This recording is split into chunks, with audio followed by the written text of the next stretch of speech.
Hi from Anew Dermatology. The staff here would like to show you how to do a pressure dressing today. Our model patient is one of our staff happy to participate. We already have put the patient in a comfortable position, very beneficial for the dressing we're going to apply to her right forearm. So before we begin, we're going to just go through the basic supplies you will need, starting with petroleum jelly. We're going to use that to keep the area moist and promote healing. The next item here is a telfa dressing. Oops, it's stuck here. Oops, I'll put it now.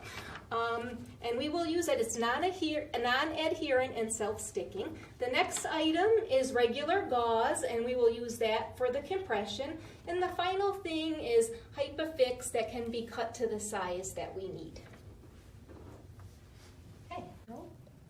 Let's assume now the doctor has done the final repair and we're ready for our pressure dressing. The first thing we'll do is apply Vaseline. A Q-tip is used, applied generously to the tip, and our nurse uses a rolling method to apply it to and around the wound. Next step is to apply the telfa dressing. And again, this can easily be cut to size.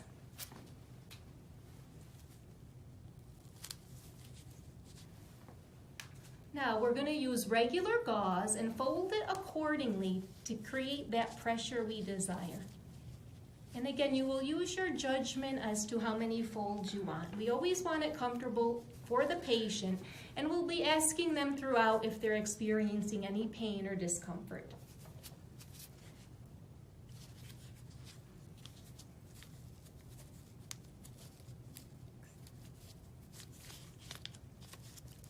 This section can be a little bit tricky, you guys. It does take a little bit of skill. You might want to practice before if you're not really familiar with this, because it can be tricky. As you see, our nurse is demonstrating it perfectly. Main thing is to take your time. Here with this, we want to always pull firmly across the full bandage, but again, not to cause pain. We do want to have, though, secure dressing applied. And again, you'll use as much or as little as you see fit.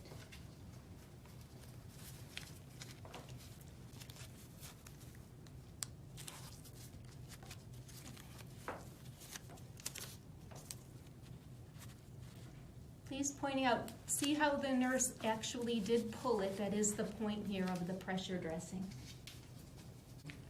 Okay, we paused a minute as the nurse went ahead and completed the final dressing. It is very important the dressing does look decent, so please do your best to make it look nice and clean and pretty to look at. All right, just on a side note, have an area bent on the face. It is important to make sure the patient, after you bandage, does have the ability to blink freely and also has no problems breathing. So just keep note of that. If it's on the face, you do need to take a little extra care.